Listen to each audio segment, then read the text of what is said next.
शेतकऱ्यांविषयी, कारण कांद्याचे भाव निश्चितीचे नाफेडचे अधिकार आता काढण्यात आलेले आहेत। शेतकऱ्यांची नाराजी दूर करण्याचा या निमित्तानं प्रयत्न केला जातोय। कांद्याचे भाव कोसळल्यामुळे शेतकरी वर्ग मोठ्या प्रमाणात नाराज होता। नाफेड एनसीसीएफच्या खरेदी केंद्रांकडे शेतकऱ्यांनी पाठही फिरवली होती आणि त्याच अनुषंगाने आपण पाहतोय आता एक मोठा निर्णय झालेला आहे। कांद्याचे भाव निश्चितीचे नाफेडचे अधिकार आता काढलेले आहेत आणि याच माध्यमातून आता नाराज शेतकऱ्यांची कुठेतरी समजूत काढण्याचा प्रयत्न केला जातोय। अधिकचे अपडेट घेऊयात आमचे प्रतिनिधी अभिजित सोनावणे यांच्याकडून। अभिजित, आता शेतकऱ्यांची नाराजी दूर करण्यासाठी म्हणूनच कांद्याचे भाव निश्चितीचे नाफेडकडून अधिकार काढलेत असंच म्हणायचं का?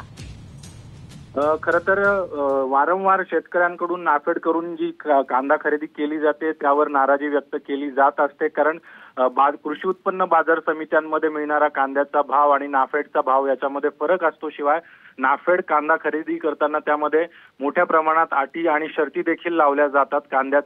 कांद्याची साईज काय असेल, कांद्याची प्रतवारी काय असेल, असे वेगवेगळ्या अटी आणि निकष नाफेडकडून कांदा खरेदीसाठी लावण्यात येतात। त्यामुळे शेतकऱ्यांमध्ये मोठ्या प्रमाणात नाराजी असते आणि यंदा देखील जवळपास 5 लाख मेट्रिक टन कांदा खरेदी नाफेड आणि एनसीसीएफ मार्फत होणार होती। मात्र त्याकडे शेतकऱ्यांनी आता पाठ फिरवल्याचं आपल्याला पाहायला मिळतंय। कारण नाशिकच्या बाजार समित्यांमध्ये सध्या कांद्याला नाफेडपेक्षा जास्त भाव मिळतोय। याआधी नाफेडचे भाव हे दररोज ठरवले जात होते, मात्र आता नाफेड चे भाव जे आहे ते आता वाणिज्य मंत्रालयाकडून दर आठवड्याला ठरवले जातात आणि सध्या नाशिकच्या बाजार समित्यांमध्ये कांद्याला त्यापेक्षा जास्त दर मिळत असल्यामुळे शेतकऱ्यांची पसंती जी आहे ती कृषी उत्पन्न बाजार समितीमध्ये आपले कांदे विकण्यासाठी आपल्याला पाहायला मिळते। त्यामुळे कुठेतरी आता नाफेडचे अधिकार काढून घेतलेले आहेत। आणि धन्यवाद अभिजित आपण दिलेल्या संपूर्ण अपडेट बद्दल। तर आपण एक मोठी अपडेट पाहतोय शेतकऱ्यांसाठी महत्त्वाची, नाफेडला आता कांद्याचे भाव ठरवण्याचे अधिकार काढण्यात आले।